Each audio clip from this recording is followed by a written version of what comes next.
Ladies and gentlemen, good day and welcome to Polycab India's Q2 FY22 earnings conference call. As a reminder, all participant lines will be in listen-only mode, and there will be an opportunity for you to ask questions after the presentation concludes. Should you need assistance during the conference call, please signal an operator by pressing star, then 0 on your touchtone phone. We would like to remind you that certain statements made by the management in today's presentation may be forward-looking statements. These forward-looking statements reflect management's best judgment and analysis as of today. Actual results may differ materially from current expectations based on a number of factors affecting the business. Please refer to the safe harbor disclosure in the presentation. Please note that this conference is being recorded. I now hand the conference over to Mr. Gandharv Tongia. Thank you, and over to you, sir. Thank you, operator. Hello, everyone, and thank you for joining us today. I am Gandharv Tongia, CFO at Polycab India Limited. On this call, we shall discuss the Q2 results, which was approved in the board meeting held on Friday. We will be referring to the earnings presentation, financial results, and financial statements, which are available on the stock exchanges as well as investor relation page of our website. It can also be downloaded through the link or QR code on slide 9 of earnings presentation. Joining me today from the management team, we have our Chairman and Managing Director, Mr. Inder Jaisinghani, on the conference call.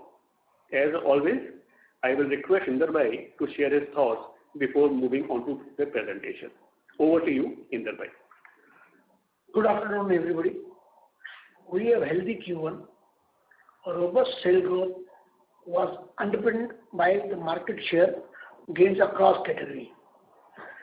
Given the strengthening macroeconomic fundamentals, we see a massive opportunity to spread over our wings across B2B as well as B2C categories by leveraging on our strong brand equity and increased consumer affinity for our product. Structural reforms focus on infrastructure development, I guess, will be for most of the product category. We are also the process of building Polycab of future. The company with robust governance practice, top talent, and a strong business model, a customer-centric culture, and a purpose to serve the community. We will strive to continue the path of profitable and sustainable growth and contribute to success of all our stakeholders. I now request Gandharv to take you through our earnings presentations. Thank you, Inder Bhai. Looking at the economic and demand environment, Q2 has been reasonably good. The sequential improvement we saw since unlocking last quarter has largely persisted. Overall demand in B2C categories like wires and FMEG remain upbeat in line with improving consumer sentiment. However, increasing retail prices has been a slight hindrance, but these are also the times which breed the best of innovation. Our cables business is seeing higher competitive intensity as the demand environment, though improving, continues to remain a bit suboptimal. Having said that, increasing government focus on infra activities, strong real estate demand, and good demand visibility across various end-user industries will likely improve the sales momentum further in coming quarters. We have noted relatively better levels of new capex announcements in past 3 quarters, more so from the private side. As these projects come under execution phase, we do expect it to provide a flip to cable and wires demand. Also, we are quite optimistic about structural reforms like the recent Gati Shakti National Master Plan or National Infrastructure Pipeline, revamped distribution sector scheme, etc. We believe it is likely to create a very conducive environment for infra activity over the medium term. Inflation is a word we have been hearing quite often of lately, and rightly so, because we have seen unprecedented levels of commodity price volatility in the recent past. Most of our key raw materials like copper, aluminum, and PVC still continue to trend up. While it is difficult to provide an outlook on inflation, we are certainly prepared with what we can do and what is in our control. We are trying to cut a fine balance between managing profitability and customer affordability. But overall, for this year, we believe our main priority will be aggressive market share gains as against margin improvement. This will also be supported by our new growth initiatives in Project Leap. Moving on to presentation with slide 4. For the quarter ended 30th September 2021, our consolidated revenue grew by 48% year-on-year. On quarter-on-quarter basis, our consolidated revenue grew by 66%, while if we were to compare it with pre-pandemic Q2, we have realized a 40% growth. Perhaps it is the highest Q2 number we have ever recorded and even higher than March total, which typically tends to be seasonally advantageous. These numbers really reflect our acute focus on driving top line, supported by distribution expansion initiatives. EBITDA declined by 3% year-on-year on a relatively stronger base. Margin, though lower on a year-on-year basis, has improved by 237 basis compared to last quarter with favorable operating leverage. A&P spends were broadly stable, while our staff costs at rupees 1 billion or 3.4% of sales were lower due to higher top-line performance. Other expenses were lower on account of cost savings and better absorption of fixed costs. Overall, finance costs at rupees 88 million were lower versus Q1, while other income at rupees 264 million was largely stable. A detailed breakup of our other income and finance costs has been provided on slide 13 of our earnings presentation. Our profit before tax at rupees 2.6 billion and profit after tax at rupees 2 billion decreased by 7% and 9% year-on-year respectively. On slide 5, in the first 6 months ended 30th September 2021, our revenue grew strongly by 62% year-on-year. EBITDA was up by 19% with 8.8% margin despite adverse operating leverage seen in first quarter. PAT was down by 19% due to few one-off gains in Q1 FY21 as highlighted on slide 10. Moving on to segments on slide 6, our wires and cable business grew 46% year-on-year and 35% on pre-pandemic Q2. Overall demand environment continued to stage a sequential recovery and is inching toward normalization. In terms of products, growth was broadly uniform on year-on-year basis across cables and wires. From a channel perspective, domestic distribution-driven business sustained its healthy growth momentum. Institutional business continues to remain subdued. However, green shoots were seen in the month of September. Improving investments in infra and construction projects, along with our business development initiative under Project Leap, gave us some optimism to believe that institutional business will improve over the near to midterm. Export business grew 12% year-on-year, contributing 8% to overall revenue in the second quarter of this fiscal. Excluding a large order in the base period, growth was healthy at about 50% year-on-year, led by USA, Australia, and Africa. Logistic challenges related to unavailability of containers continued, resulting in higher costs and execution delays. We remain committed to double-digit sales contribution target over the medium term for this business. During the quarter, overall inflation in our raw material basket was in mid-single digit, largely emanating from aluminum and PVC, while our blended price hikes were in low single digit. Despite that, profitability has improved on a sequential basis on account of better operating leverage. We are facing tremendous amount of volatility in most of our key inputs, something which we haven't seen in a long time. This, coupled with deleveraging on account of lower sales during lockdown, which has led to consolidated EBITDA margin of 8.8% in the first half of the current year.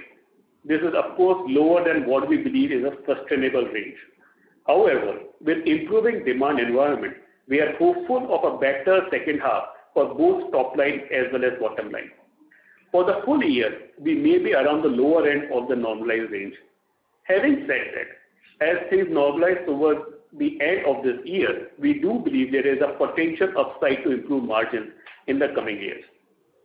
On slide 7, growth momentum in FY22 business improves further. On year-on-year basis, the business grew at 41%. On a biannual basis, it posted a strong 75% growth.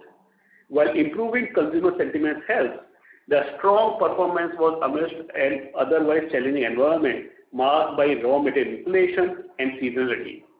Our strategic intervention to unlock latent synergies has been playing out well, and we saw good bounce back in switches and switchgear.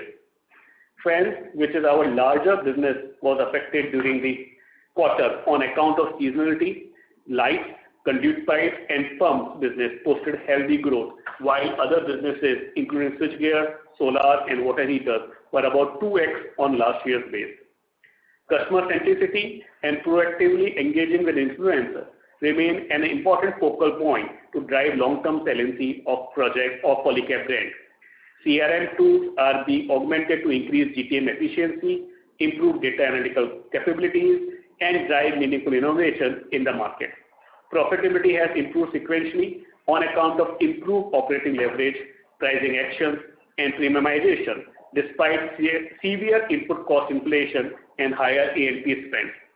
On slide 8, other segments which largely comprise of our strategic EPC business witnessed a 37% year-on-year increase in revenue to rupees 796 million.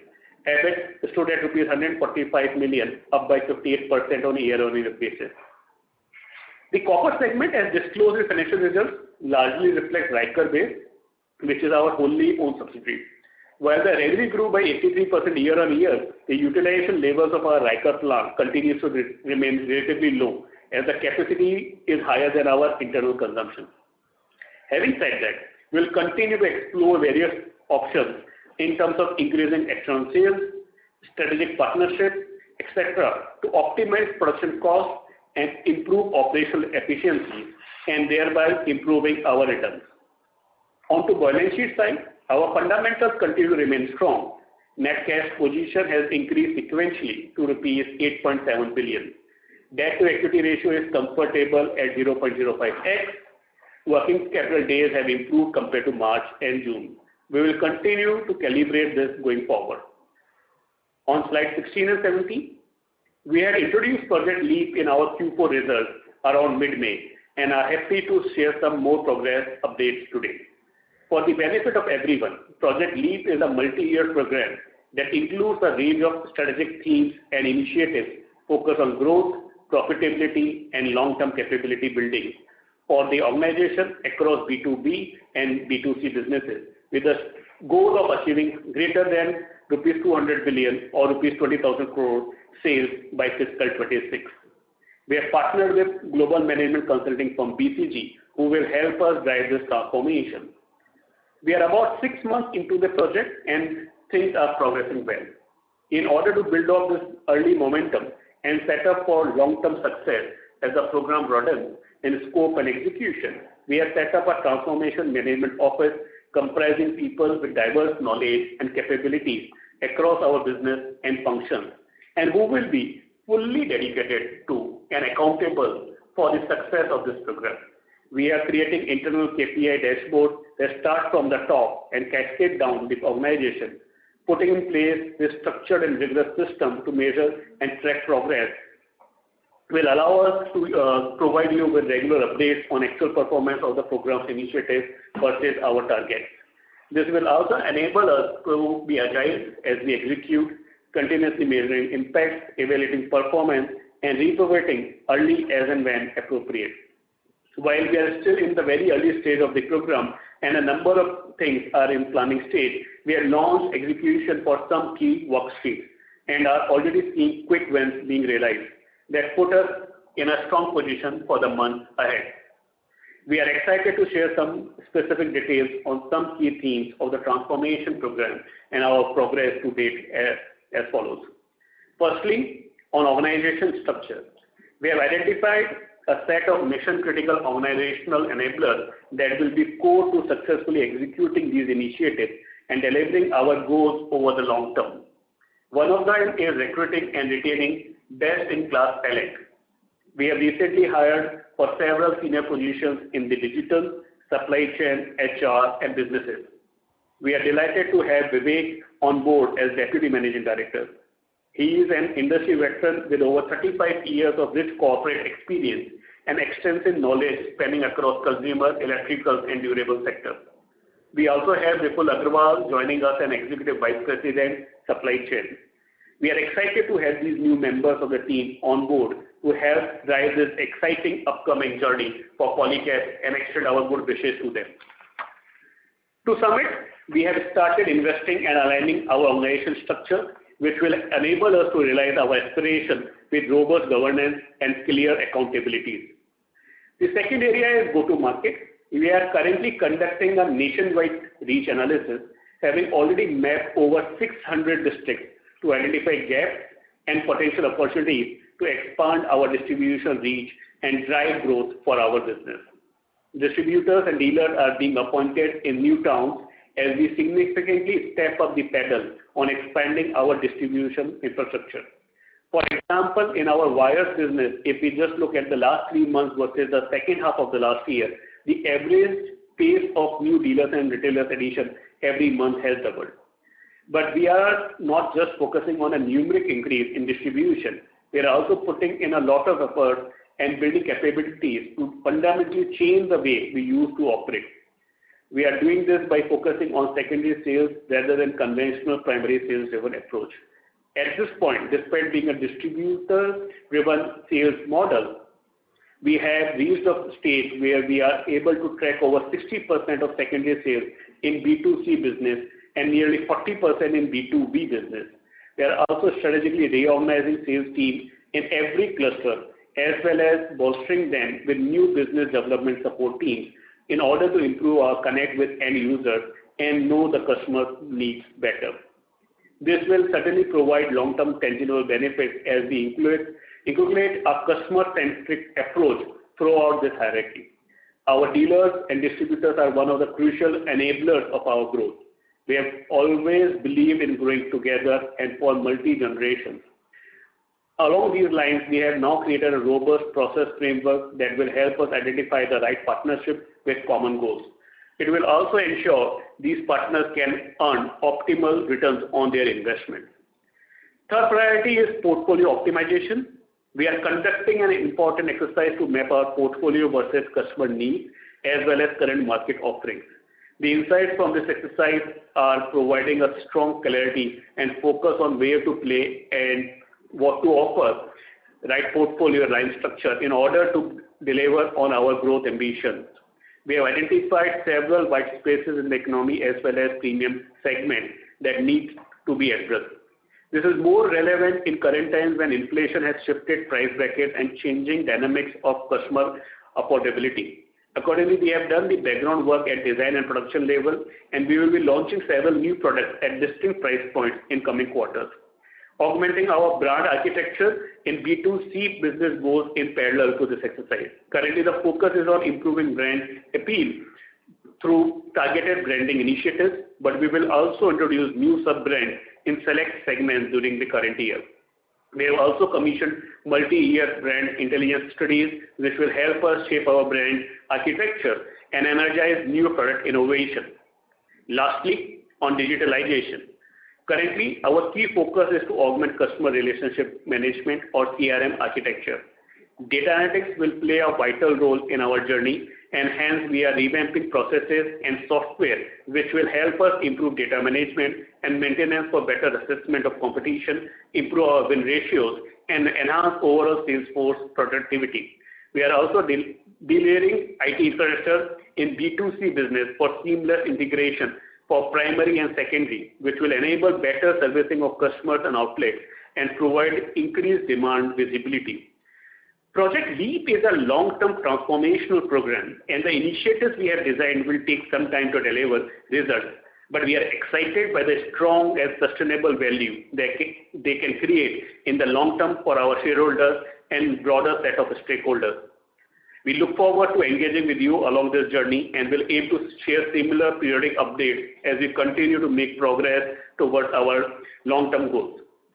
Thank you. With that, I hand over the call to operator for Q&A. Thank you very much. We will now begin the question and answer session. Anyone who wishes to ask a question may press star and 1 on their touchtone telephone.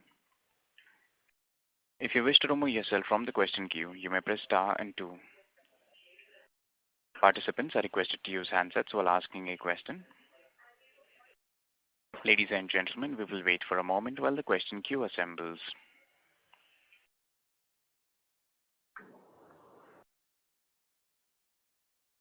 The first question is from the line of Ravi Swaminathan from Spark Capital. Please go ahead. Hi, sir. Good afternoon. Thanks for taking my question. My first question is with respect to the, if you can give a broad volume/value breakup of the wires and cable segment. So basically, we had seen some 45% growth. So how much would be led by price increase? How much would be led by volume growth? I know a lot of sub-products are there within wires and cables. So if you can give a ballpark number, it would be great. Thanks, Ravi. Thanks a lot for asking that question. So if we go business by business, I think in FMEG, it's a fair balance of volume and value. Whereas in the case of cable and wire business, the overall growth, most of it is coming because of the value, because of the increase in the underlying cost, and a part of it is only because of volume. But within the businesses, the overall underlying number could vary. For example, LDC and wires will be slightly different from HDC because HDC is slightly dependent more on institutional business, which still remains slightly suboptimal. But overall, FMEG, I think, is a fair balance of volume and value. In the case of cable and wire, most of it is because of value. Most of it is because of value. Okay, so FMEG would be like 50-50 value. That proportion would be something closer to the reality? Yeah, it would differ from business to business, but broadly, yes, that would be the range. Sure, sir, sure. And the second question is, I mean, copper prices continue to climb up over the past few days also or weeks. So just wanted your sense as to what kind of margins, EBITDA margins that we might settle at for this year, given the fact that commodity pressures are not relenting. So is there any chance of going back to 13% margins which we had done last couple of years, or we are likely to settle somewhere between this quarter's margins and the 13% back? You're absolutely correct, Ravi. Traditionally, in cable and wire business, we have seen an EBITDA range of between 11% to 13%. As of now, considering the input cost pressure, it seems that we would probably exit towards the lower end of this particular range as far as this fiscal is concerned. But over the mid-term to long term, we believe that cable and wire margins will bounce back. Having said that, in FMEG, any which way things are improving. In the last quarter, FMEG recorded a loss. In the current quarter, FMEG has done almost 5% of EBIT, and we believe that as we progress, we would be able to further improve on FMEG EBIT and EBITDA margin. Profitability is a focus agenda as part of Project Leap, but as of now, because of the pandemic, we are trying to maintain a fine balance and equilibrium between the top line growth, utilization, and bottom line. And that is why you would see that our second quarter revenue is higher than the entire first half revenue of the last year. Got it. Thanks a lot, sir. Thanks. Thank you, Ravi. Thank you. The next question is from the line of Nava Global. Please go ahead. Yeah, thank you for the opportunity. Gandhar, I have two questions. First, on the competitive intensity, what you alluded to in cable segment. Now, what is your view? Is it short-lived?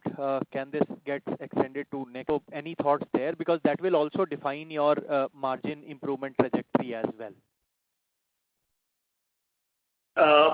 Broadly, Naval, it seems that this year, because of the utilization levels at the industry level, and the pressure of raw material cost, copper, aluminum, PVC, and steel, our company's EBITDA margins would be towards the lower end of the historical EBITDA margins of 11 to 13%. But I think from next year onwards, things will start improving, and we should be able to go back to the conventional 11 to 13% EBITDA margin range.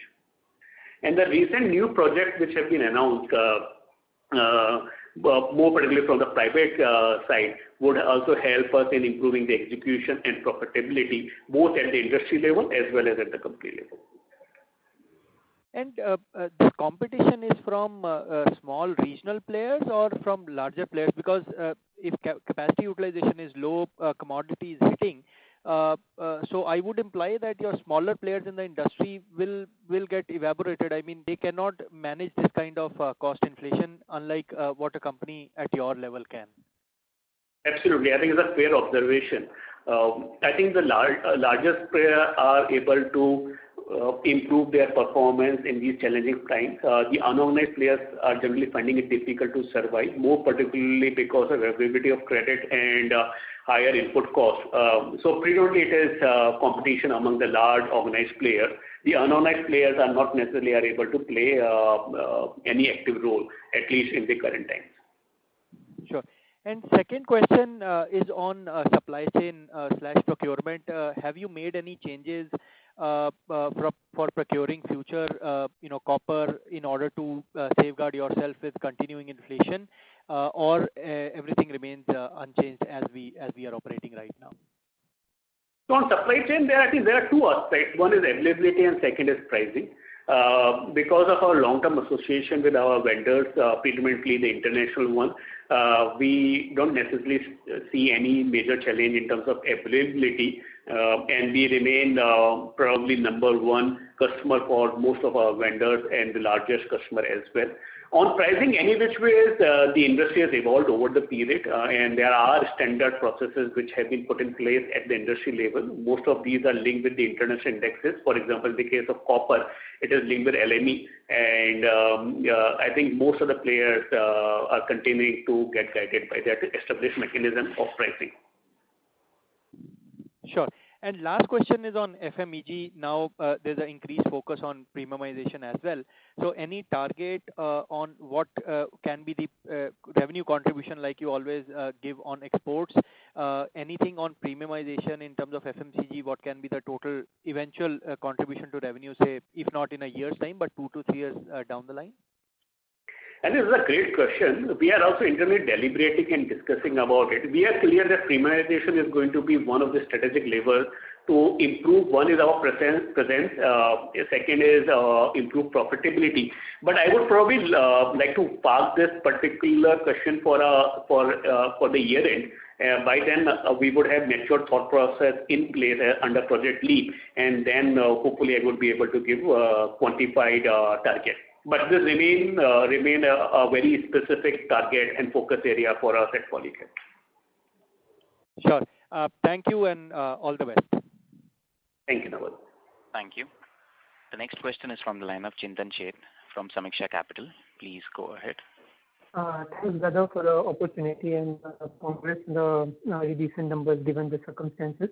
One question is on the current demand environment, given the festive season is on play.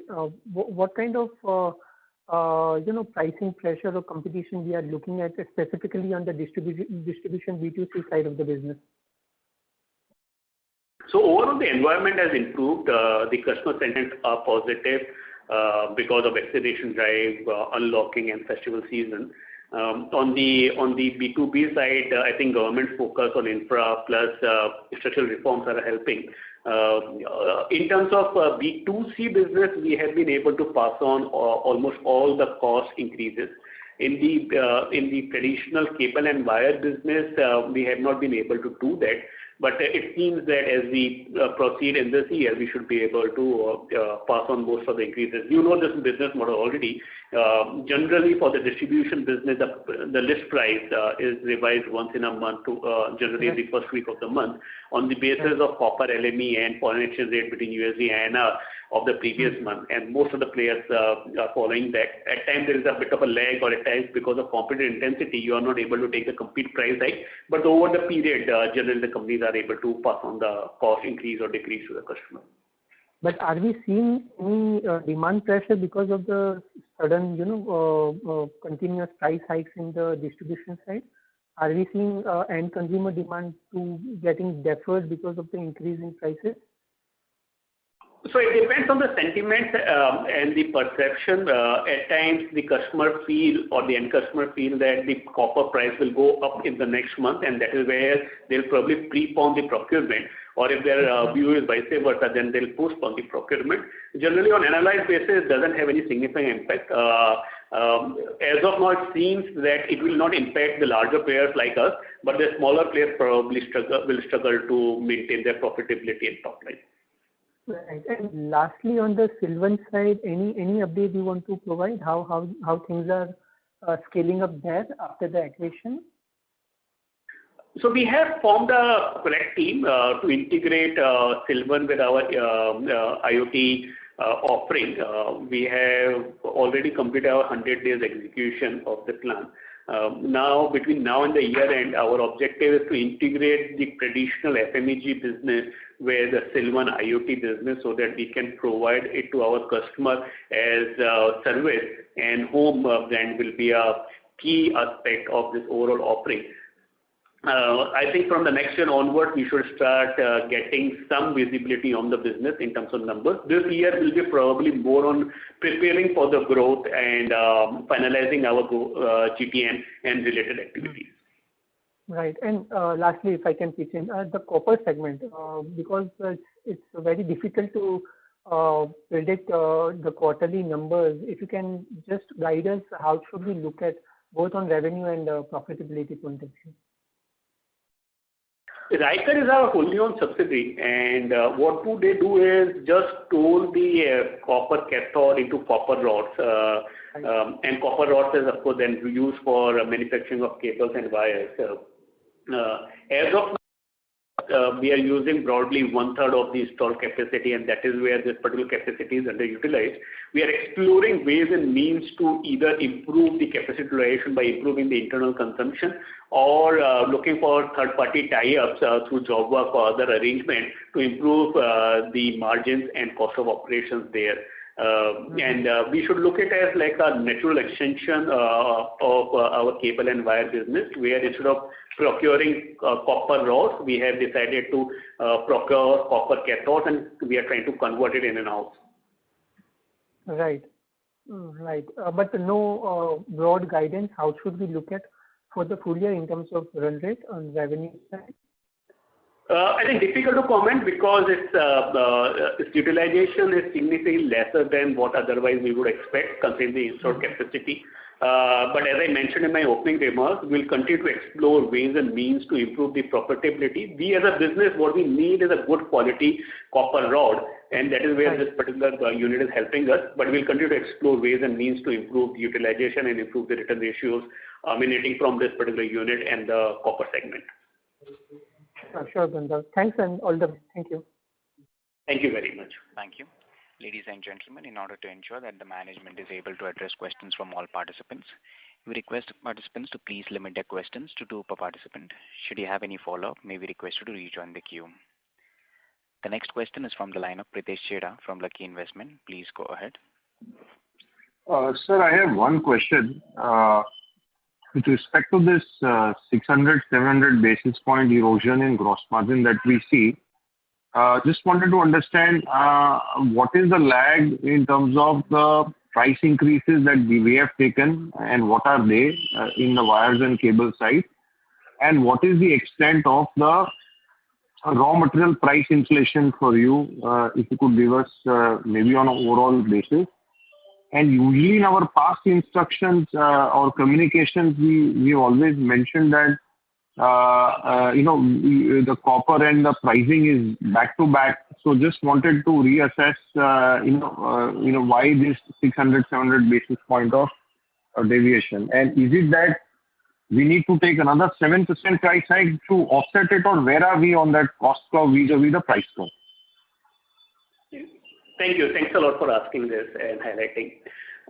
As I mentioned in my opening remarks, at the product cost basket level, the increase in raw material cost between Q2 vis-a-vis Q1 is in mid-single digit. The price hike which we have been able to take is in lower single digit. And that is where you would see the contribution contraction between Q2 and Q1. Q2 of last year, we were sitting in a better base, and that is where it was slightly different set of numbers. But the other thing which I would like to highlight is copper and forex is what is generally considered at the industry level as well as at the company level for the purpose of revising the list price. But this time around, since last few months, we have seen price hikes across or cost increases across all the commodities. So, for example, you take steel, aluminum, PVC, and that is where it becomes a bit of a difficult thing to increase prices on account of all increases in key raw material. The another thing is we have to balance what is called top line and bottom line utilization, and that is where strategically we are trying to maintain an equilibrium between the three. If you see last year's first half revenue, it is lesser than the second quarter of this year's revenue, and that is where we are trying to manage the two. Having said that, historically we have played in 11 to 13% of EBITDA margin in cable and wire business. It seems that as of now we would exit this year towards the lower end of that particular range. But FMEG business has already started recovering from last quarter's loss to this particular quarter, 5% EBIT margin. So over the mid to long term, we should be able to bounce back to our regular margins, and from there, under Project Leap, we should be able to further improve. Okay, so just clarifying here, which means if it was for copper, it is usually back to back and there is not much of a lag in your opinion. But because the inflation is flowing through other materials as well, we are seeing this gap between the price increases and the cost increases. Is that the assessment? Yeah, that's the correct understanding for the second quarter. Okay. Is there any inventory loss in the quarter by any chance, which also takes up the gross margin, brings down the gross margin number by any chance? No, because as you know this business already, when you procure copper, that is the way, at that stage you don't price the inventory. So there is no price risk which you carry when you have any inventory which is there in your system. Okay. Thank you very much and all the best. Thank you. Thank you very much. Thank you. The next question is from the line of Atul Tiwari from Citigroup. Please go ahead. Yeah. So actually, my question was on the similar line. So, I mean, to your mind, how many quarters it will take for the cable and wire business margins to revert back to the normal range of 11 to 30%? I mean, I understand market dynamics are complicated and the commodity prices are also volatile. So the situation is dynamic, but as things stand today, taking everything into account, how many quarters it would take? If you could give some more idea on that. Yeah, this industry, Atul.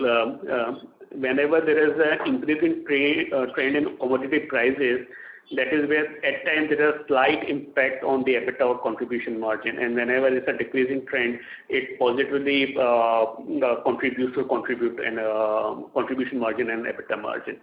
Having said that, I think I would like to reiterate that this year we would probably exit toward the lower end of the traditional cable and wire EBITDA margin of 11 to 13%. But over the mid to long term, we should be able to bounce back to historical margins, and from there we should be able to improve with the help of Project Leap.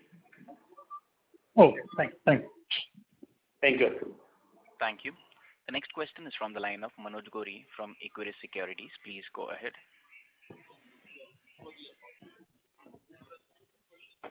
Mr. Gori, your line is in talk mode. Kindly go ahead with your question, please.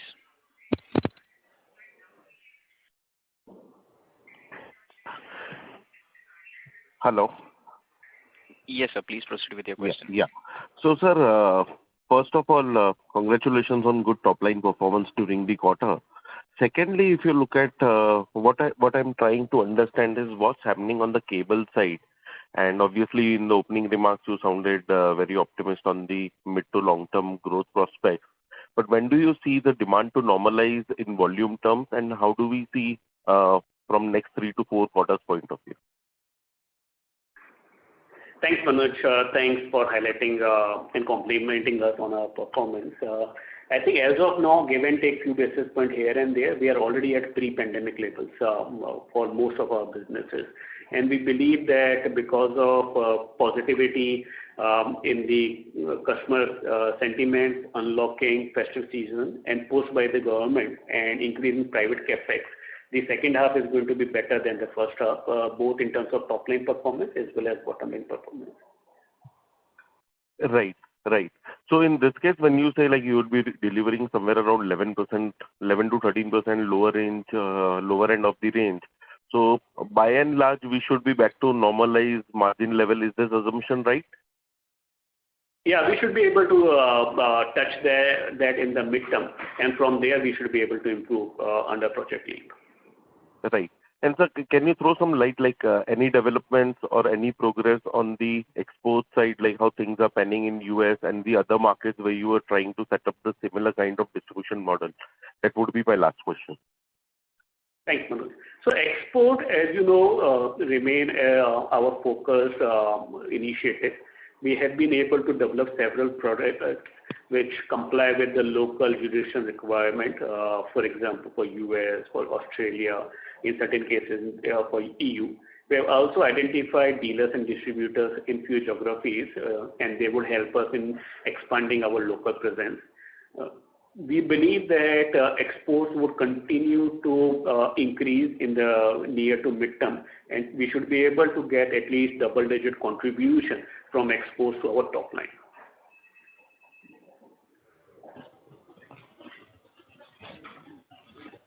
Thank you. The next question is from the line of Charanjit Singh from DSP Mutual Fund. Please go ahead. Hello, sir. Good afternoon. So my question is, in terms of the price hikes versus the market, how, much there has been a gap, what we have taken a price hike in cables and wires segment versus what Street would have taken. And in terms of, you have also touched upon the competitive intensity. If you can, touch upon the market share, what it is right now, and this competition we are facing is from what kind of players, which has risen up. That's my first question. Great. Thanks, Charanjit. So on the market share, we believe we would have gained market share, but I think to assess it in a quantified manner, I think we should wait till the year end, because that is when we'll have visibility of data of all the large players. On the pricing, as I explained to other participants, at the input cost level, if we see the product portfolio, I think the cost increased by mid-single digit, and we have been able to take price hike in lower single digit, and that is where there is a contraction in contribution margin. This is because we wanted to balance top line growth, utilization, as well as bottom line. And as a result of which, our second quarter top line is greater than the top line of the first half of the last fiscal. And it seems as of now that we should be able to have significantly better second half than the first half in terms of top line performance as well as bottom line performance.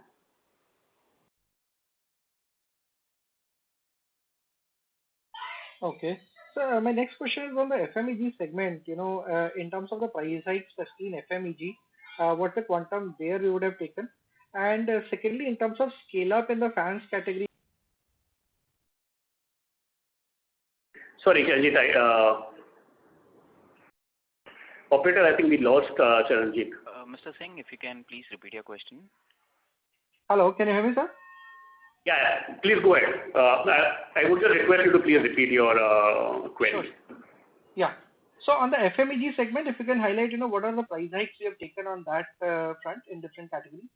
And in terms of our now capability of, new manufacturing plant for fans coming up, how that can help us scale up in the fans market, maybe specifically catering to the southern market. Yeah.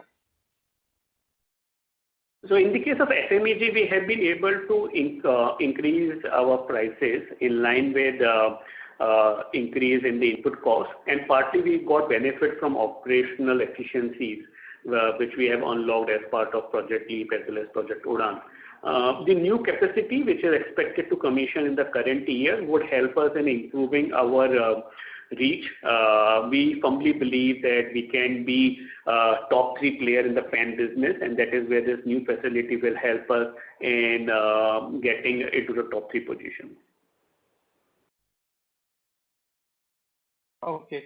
So just lastly, on this 20,000 crores of target by FY26, If you just, give us a little bit more granular picture into, what is our expectation on domestic. And I think exports is also one of the very important pillar for this growth. So what's the kind of scale up which we are looking in exports, and how we are, preparing ourselves for that export opportunity? Yeah. So it's a great question, Charanjit. Thanks for asking. I think other participants would also have similar thoughts. I think these are early days.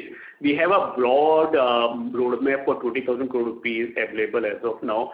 But what we are trying to do now is challenge that internally and ensure that all the teams at the corporate level as well as the business level are totally aligned. I think there are a few product categories where we don't necessarily have significant presence. To illustrate, say, for example, spatial cables or import substitutes or EHV, where we can see exponential growth. And there are a few product categories where we would see better than industry growth. But if you're okay, Ranjit, I will probably pass this question for the year end, and then we'll come back to you and give you more granular information. Okay, no problem, Gandharv. Thanks for taking my questions. Thank you very much. Thank you. The next question is from the line of Abhishek Puri from Axis Capital. Please go ahead. Yes, sir. Thank you for the opportunity. Just wanted to ask regarding this 200 billion revenue target. How much could be the contribution you're looking from FMEG, if you can specifically mention that? And secondly, you have actually delivered industry-leading growth in FMEG as well as in cables and wires over the last 2 years, CAGR, if you see that as well, not only 1 year growth. But the margin performance has been weaker than peers. So are we taking a strategic approach of, focusing more on growth and gaining market share currently, and then, using the operating leverage in future to bounce back on profitability? What is the approach? Has there been a change in approach for us? Yeah. As far as FMEG contribution to a top-line target of 20,000 crore is concerned, I think broadly the B2C business is a priority. We ventured into FMEG business almost 5-7 years back, and we have already delivered industry leading growth, both at the top line level as well as at the bottom line level, and we believe that we would be able to further unlock value there. As I mentioned, Charanjit, please give us time till the year end, and we would like to then give you more granular information in terms of the breakup of 20,000 crore rupees. On the profitability, I think what we're trying to do in the current year particularly is maintain a fine balance between the top line utilization and bottom line. As far as midterm outlook is concerned, we believe we would be able to go back to traditional historical 11 to 13% cable and wire EBITDA margin. And in the case of FMEG, we should be able to further unlock the value. And I think by fiscal 26, we should be able to reach to 10-12% type of margin in FMEG business. So margin guidance you had already given. Just wanted to check your strategy. Basically, are we looking at gaining market share, or we are good to increase prices and sacrifice a little bit of top line growth for second half or for next year? How are we thinking about it? Over the midterm, the objective is to ensure that we get industry-leading growth while maintaining the margins in cable and wire business. As far as FMEG is concerned, we should be able to expand on margin. And under Project Leap, this is one of the important agenda item where we want to ensure that we have healthy market share gains while maintaining and improving margins in all the business categories where we have presence. And we stand by 12% guidance of margins in FMEG over the next 3 years, right? Yes. All right, great. Thank you so much and all the very best. 3 to 5 years under Project Leap. Thank you. The next question is from the line of Srinidhi Karlekar from HSBC. Please go ahead. Yeah, hi. Thank you for the opportunity and congratulations on good performance on top line and working capital. Gandharv, I just have one clarification question. In terms of margins, are you guiding that for full year FY22, company should be able to meet lower end of EBITDA margin guidance of 11 to 13%, and which itself imply kind of a 12 to 13% margin in H2? Just clarification on that.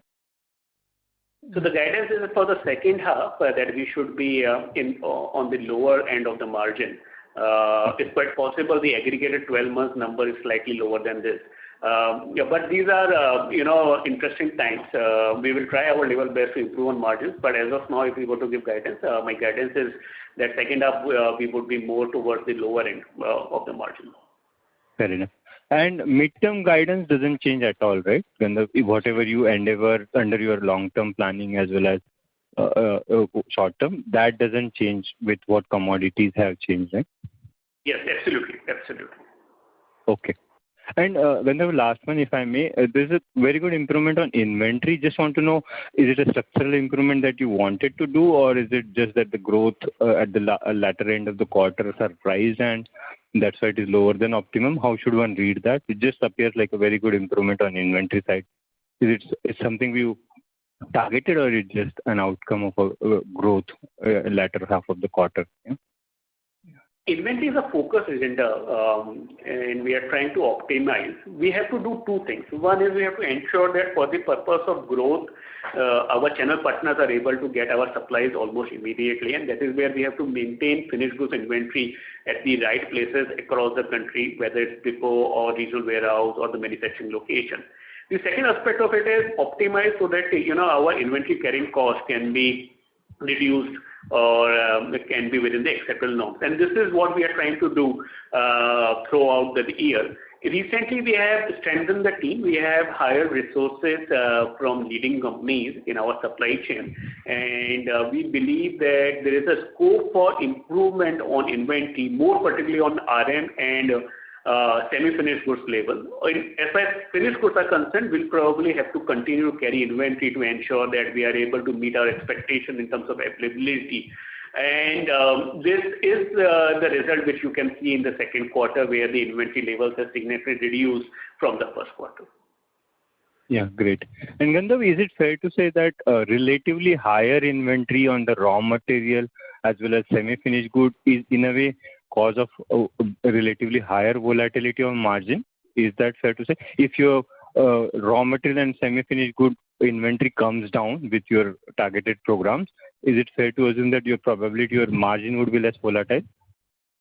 So generally speaking, there is no correlation between the two, because as you know, this industry, the commodity is procured at provisional price and it doesn't have any P&L implication. Whenever you price the inventory, and generally you do that when you have visibility on the selling price, it becomes a pass-through, and that is why inventory levels at RM or SFG level has generally no bearing on the profitability or contribution of that particular period. Fair enough. Thank you, Gandharv, and all the very best. Thank you very much. Thank you. The next question is from the line of Rahul Agarwal from InCred Capital. Please go ahead. Yeah, hi, good afternoon, Gandharv and team. Just a couple of questions. Firstly, under the FMEG, what feedback we are getting and collecting information from other companies that entry-level competition under FMEG is increased, and generally premium has done better. That demand is quite steady, but the entry-level competition under fans and FMEG categories are quite high. Would you agree to this? And what's your analysis of competition behavior? And going ahead, does it really impact our own new product launches here? That's first question. So this is true for all the businesses, particularly immediately after the pandemic, because most of the businesses are trying to balance utilization, top line and bottom line. We have seen in few pockets the competitive intensity has gone up, including in FMEG businesses. But you would have noticed that in the second quarter we have been able to improve on margins, and we are maintaining our pricing points. Premiumization will probably help us in improving our performance, but we want to, from the customer's point of view, we want to provide him better product at a price which is competitive. Got it. So essentially, in terms of FMEG margins, it will still continue to go up, right? Even though the competition on entry level is higher. Yes. Okay, got it. And secondly, any update on the channel financing for cable and wire and FMEG sectors? How is that progressing, and what are your targets for this year, next year? Thank you. In cable and wire, we are hovering between 60 to 70%. This can slightly go up.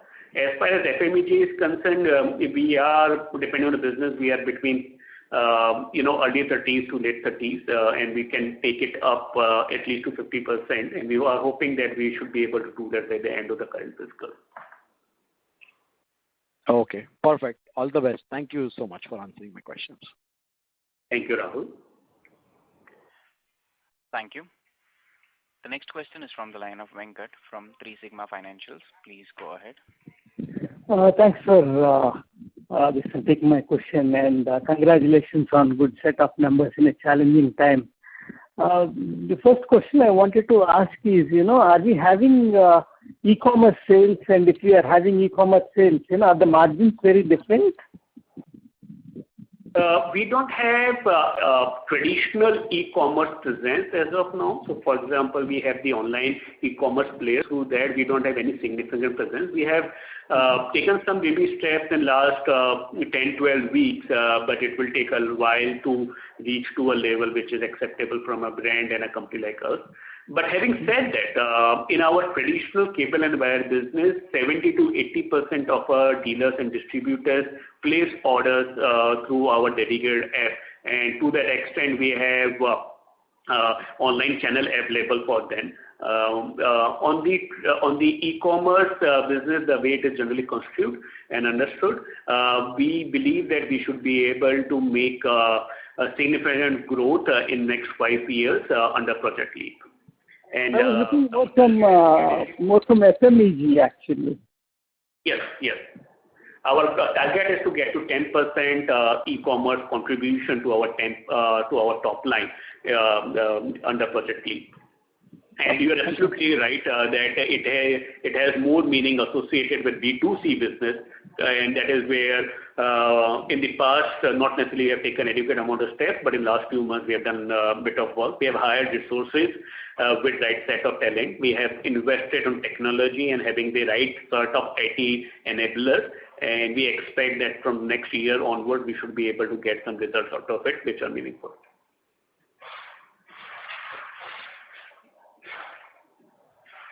Seems like we lost the connection for the current participant. We move to the next question from the line of Devansh Negotia from SIMPL. Please go ahead. Yeah. Hello. Please go ahead. Yeah. We can hear you. Please go ahead. Thanks for the opportunity. Sir, in FMEG, if you can just highlight on the premium portfolio, because I mean there have been new launches in last quite a lot of new launches in last 3-4 months. So how is that trend been, and the product acceptance and the learning from it? Because premiumized category was, I think, we've largely launched in last 3-4 months. So. Yes, absolutely. Premium is a focus agenda within the fan business. As I mentioned to one of the participants, that by end of this year we should be able to give you a target number of premium business contribution to FMEG business. But if I just want to get more color to you, within fan, I think we are in 20s or just about 30s as far as premium contribution is concerned, which can go up. The recent acquisition in the form of Silvan and launch of Home would help us in improving premiumization. And as the last participant was inquiring about e-commerce, e-com will also help us in improving premiumization. So as of now, there are some products where we have good presence, but I think as we go along, we should be able to improve on premiumization across all the B2C categories. Okay. And in case of fans, I mean, I just wanted to reclarify, the new capacity was supposed to come up. So in that case, the margins, the target margin that we've guided for 10% in FY26, isn't it too conservative, or if you can just throw some light there?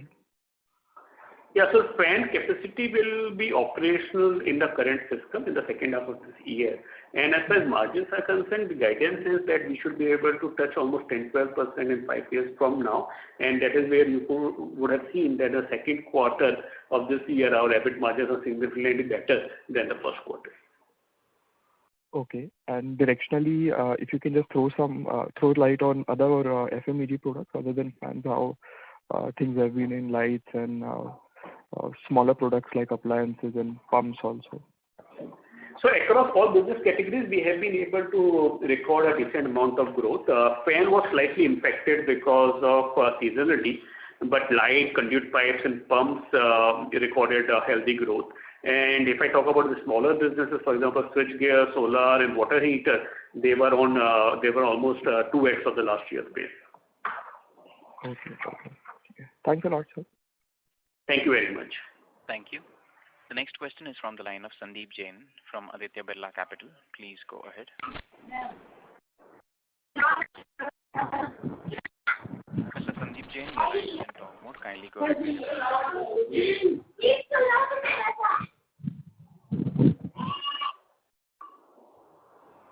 Mr. Jain, please proceed with your question.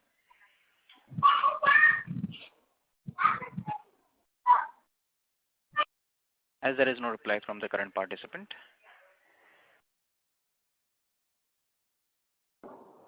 thank you. I now hand the conference over to the management for their closing comments. Thank you for taking out time and attending this call. In case if you have any follow-up questions, please feel free to reach out to us at investors.relations@polycab.com. We would be pleased to attend your question and provide you additional clarification and input.